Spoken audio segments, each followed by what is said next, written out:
నమస్తే welcome to our channel. నిన్న పిఠాపురం వేదికగా 12వ ఆవిర్భావ సభ జనసేన పార్టీ జరుపుకోవడం అయితే మనం అందరం చూసాము. అదే వేదిక పైన ఓవైసీ బ్రదర్స్ కి పవన్ కళ్యాణ్ ఒక స్ట్రాంగ్ కౌంటర్ అయితే ఇచ్చాడు. ముఖ్యంగా ఏంటంటే ఎవరైనా హిందూ దేవుళ్ళను కించపరిచేటట్లు మాట్లాడితే ఒక్కడు కూడా బయటకు రారు.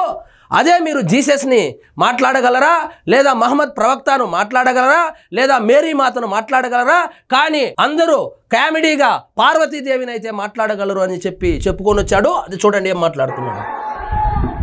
ఇదే మీకు ఒక మహమ్మద్ ప్రవక్తకి పవిత్ర రంజాన్ మాసంలో మహమ్మద్ ప్రవక్తకి మీరు ఒక మాటని దూషించగలరా? దూషించి బతకగలరా? మహమ్మద్ ప్రవక్త అని ఏమన్నా అంటే ఓట్లు పోతాయి. మహమ్మద్ ప్రవక్త అని ఏమన్నా అంటే ముస్లిమ్స్లో యూనిటీ ఉంటుంది కాబట్టి వాళ్ళు వచ్చి దాడి చేస్తారు, వాళ్ళు తీవ్రంగా ప్రతిఘటిస్తారు. కానీ హిందువుల్లో యూనిటీ లేదు కదా సార్. అల్లాని ఒక మాట అనగలరా? అనలేం. జీసస్ క్రైస్ట్ ఒక మాట అనగలరా? అనలేం. జీసస్ క్రైస్ట్ని ఏమైనా ఒక మాట అంటే ఎస్సీలు ఓట్లేయరని చెప్పి ఎవడు అన్నాడు సార్. రాజకీయాల్లో వచ్చిన వాళ్ళు ఎవరు కానీ ఇలాంటి సాహసం అయితే ఏమి చేయరు. కానీ హిందువుల మీద, హిందూ దేవుళ్ళ మీద, హిందూ దేవతల మీద అయితే ఈ సూడో సెక్యులరిజం అనేటువంటి ముసుగులో చాలా సరదాగా కామెడీ కూడా చేయగలుగుతారు. మేరీ మాతని ఒక మాట అనగలరా? అంటే బతుకుతారా? కానీ పార్వతీ దేవిని తిడతారు, లక్ష్మీ మాతను తిడతారు. లక్ష్మీ మాతను తిడితే, పార్వతీ మాతను తిడితే ముస్లింలు ఓట్లేస్తారు సార్. లక్ష్మీ మాతను తిడితే, పార్వతీ మాతను తిడితే, వినాయకుడిని తిడితే క్రిస్టియన్స్ ఓట్లేస్తారు సార్. ఇవన్నీ రాజకీయాల్లో స్టంట్లు ఇవి. అంటే నువ్వు ఇస్లాంకి అపవిత్రం జరిగితే మాట్లాడితే సెక్యులరిజం, జగన్మాతకి కానీ, పార్వతీదేవికి కానీ, శివుడికి కానీ, రాముడికి కానీ, అయ్యప్పకి కానీ అపవిత్రం జరిగితే మా మనోభావాలు బాధపడకూడదు, గాయపడకూడదు. దాన్నే ఇండియాలో సెక్యులరిజం అంటారు సార్. సెక్యులరిజం ముసుగులో హిందువుల దేవుళ్ళను అయితే తిట్టచ్చు, కానీ ముస్లింలు, క్రిస్టియన్స్ కు సంబంధించినటువంటి జీసస్ను కానీ, అల్లాని కానీ అనే ధైర్య సాహసాలు కూడా ఎవరు చేయరు సార్. నోరు మూసుకొని కూర్చోవాలి, అంతే కదా.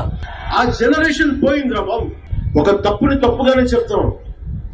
ఒక హిందువు ఒక ముస్లిం పట్ల తప్పు చేస్తే తప్పునే చెప్తాం. ఇదే మీటింగ్ లో ఆయన చెప్పాడు, నేను ఒక పాట పెట్టించాను సినిమాలో, అది పెట్టించింది గోద్రా అల్లర్లలో ముస్లింలు చనిపోతే వాళ్లకు మద్దతుగా నేను నారాజు గాకురా మా అన్నయ్య అనేటువంటి పాటను పెట్టించాను. ముస్లింల మీద దాడి చేసిన, క్రైస్తవుల మీద దాడి చేసిన, లేదా ఎటువంటి దూషణలు జరిగినా, ఏ విధంగా అయితే హిందువుల మీద దూషణలు చేస్తే నేను స్పందిస్తున్నానో అదే విధంగా స్పందిస్తాను. నేను నా మతాన్ని, సనాతన ధర్మము, నా హిందుత్వాన్ని నేను ఆచరిస్తాను, ఇతర మతాలను గౌరవిస్తానని చెప్తున్నాడు. ఓల్డ్ సిటీలో ఉండే ఒక నాయకుడు, ఓల్డ్ సిటీలో ఉండే నాయకుడు ఎవరో కాదు సార్, ఓవైసీ వాళ్ళ తమ్ముడు.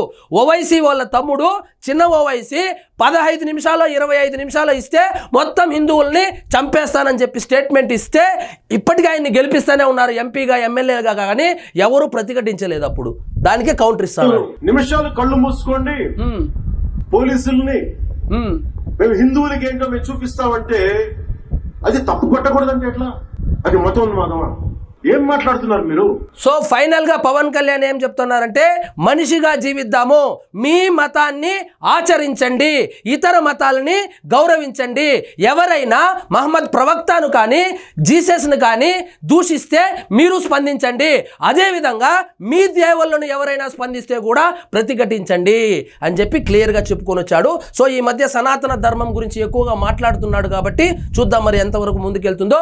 ఇదండి ఈరోజు మన టాపిక్. మీకు ఈ వీడియో నచ్చినట్లయితే లైక్ చేయండి, షేర్ చేయండి, ఛానల్ మాత్రం సబ్స్క్రైబ్ చేసుకోవడం మర్చిపోవద్దు.